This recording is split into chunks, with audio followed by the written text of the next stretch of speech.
Prisoner van जजेस के कहने पे नहीं आनी थी, वो भी बाजवा साहब ने उसको उसका निज़ाम संभाला और हुआ है। अब आपने यहाँ आके उसको उस दिन वोट आउट करके सुप्रीम कोर्ट ने कासिम सूरी की एप्लीकेशन, ये सो मोटो ये कैसा था, खुद ही चले आए। अब कासिम सूरी के वो फैसले को कलअदम करके और वोट कलअदम कर दिया, दोबारा बहाल कर दिया सुप्रीम कोर्ट ने रात 12 बजे।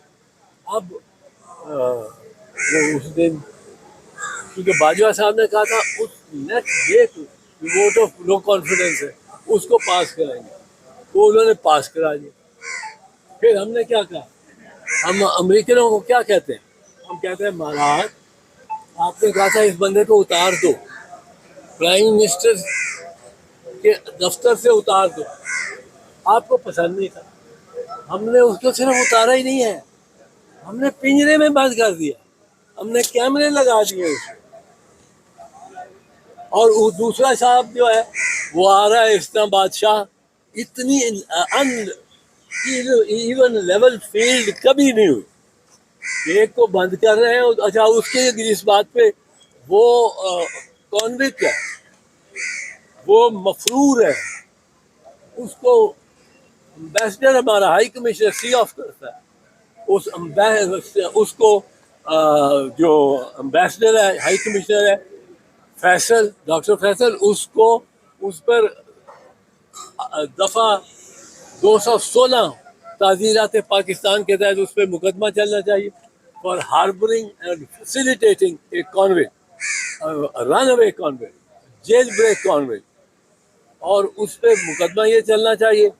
फिर वो जो यहाँ जो उसको सहूलतकार जो उसके रहे, जो FSF का अफसर या सिपाही, जो ASF का, जो पंजाब पुलिस का, जो इस्लामाबाद पुलिस का, ये एयरपोर्ट पे वो उसको फैसिलिटेट करता रहा, सबको प्रोसिक्यूट होना चाहिए और सबको सज़ा होनी चाहिए, ये सज़ा है, ये कानून है। लेकिन उसको ला के वो पहले प्राइवेट प्लेन पे आता है जिसमें 170 पैसेंजर है, फिर वो प्राइवेट हेलीकॉप्टर पे बैठता है, और चार्टर्ड हेलीकॉप्टर पे, फिर वो उतरता है। कमाल बात है भाई, मान गए। मियां नवाज शरीफ को लाडला सिर्फ एक निज़ाम के, इस निज़ाम के हाल मुकीम अफसरान का नहीं, वो सारे निज़ाम का ही लाडला।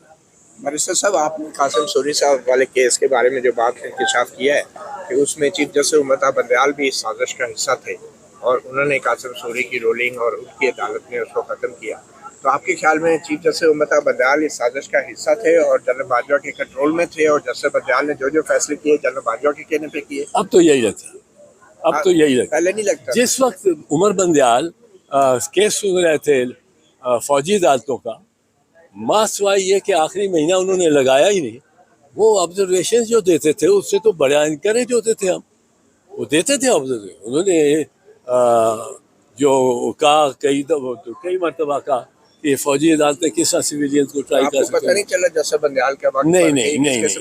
नहीं पता। अब जबकि पता चल गया तो आपके ख्याल में जस्टिस बंदयाल के खिलाफ क्या कार्रवाई होनी चाहिए? जस्टिस बंदयाल के खिलाफ अब जो होगी सो हो गया, होनी चाहिए। नहीं जो हो गया सो नहीं हो गया। मेरे बड़े ताल्लुकात हैं जस्टिस बंदयाल के साथ, मेरे वो साथ काम करते रहे। I have great sort of love and affection for him. He's been, but this thing जो गलत करता है मैं उसको नहीं। तो बंदयाल और बाजवा साहब को दोनों को कटहरे में खड़ा होना चाहिए। यार दोनों को होना चाहिए, कटहरे में खड़ा होना चाहिए बाजवा साहब। आप कह रहे हैं कि उस वक्त के आर्मी चीफ उस वक्त सुप्रीम कोर्ट में चला रहे थे। क्या तुम मेरे से नफी लोगे? सर क्या आज की सुप्रीम कोर्ट में भी आज के आर्मी चीफ चला रहे हैं? आज की सुप्रीम ये जी आपने एतजाज़ हसन साहब की गुफ्तगू सुनी। इस वक्त एतजाज़ हसन साहब सुप्रीम कोर्ट ऑफ पाकिस्तान पहुंच चुके हैं। आज सुप्रीम कोर्ट ऑफ पाकिस्तान में मिलिट्री ट्रायल के हवाले से भी केस की समाअत होगी और इसके साथ साथ 90 रोज़ के अंदर इलेक्शन का जो मामला है वो भी आज समाअत के लिए फ़िक्स कर दिया गया है। अब देखते हैं कि 90 रोज़ के अंदर जो इलेक्शन वाला मामला है इसको सुप्रीम कोर्ट ऑफ पाकिस्तान किस तरह से टैकल करती है। और साथ साथ सिविलियंस का जो मिलिट्री ट्रायल इस वक्त शुरू हो चुका है। 102 जो मुल्ज़मान हैं इस वक्त फ़ौज की कस्टडी में हैं, उनका मिलिट्री ट्रायल इस वक्त शुरू हो चुका है। 9 मई के बाद उनको गिरफ़्तार किया गया था और बार बार जो साबिक PTM की हुकूमत थी वो सुप्रीम कोर्ट ऑफ पाकिस्तान में आकर यकीन दहानी करवाती रही कि किसी का भी मिलिट्री ट्रायल शुरू नहीं हुआ। तो अब ये खबरें सामने आ रही हैं कि जनाब मिलिट्री ट्रायल इस वक्त शुरू हो चुका है और उस हवाले से ये 5 रुकनी जो बेंच है वो इस वक्त मिलिट्री कोर्ट की समाअत करेगा और साथ साथ 3 रुकनी बेंच है जो कि 90 रोज़ के अंदर अंदर इलेक्शंस के हवाले से बड़ी ही अहम समाअत करेगा। अब देखते हैं कि सुप्रीम कोर्ट ऑफ पाकिस्तान इस हवाले से क्या एक्शन लेती है, क्या 90 रोज़ के अंदर अंदर इलेक्शन करवाने के लिए कोई हुक्म दिया जाता है। और साथ साथ मिलिट्री कोर्ट्स के हवाले से बड़ा ही अहम मामला है। इस हवाले से सुप्रीम कोर्ट ऑफ पाकिस्तान क्या लाएमल इख्तियार करती है और इस पर क्या चीज़ें सामने आती हैं ये तो आने वाला वक्त ही बताएगा। मज़ीद जो भी डेवलपमेंट्स होंगी शहर इख्तियार की आपको इस पेज से इस यूट्यूब चैनल से आगाह रखेंगे। अपने इर्द गिर्द लोगों का ढेर सारा ख्याल रखें। अल्लाह निगहबान।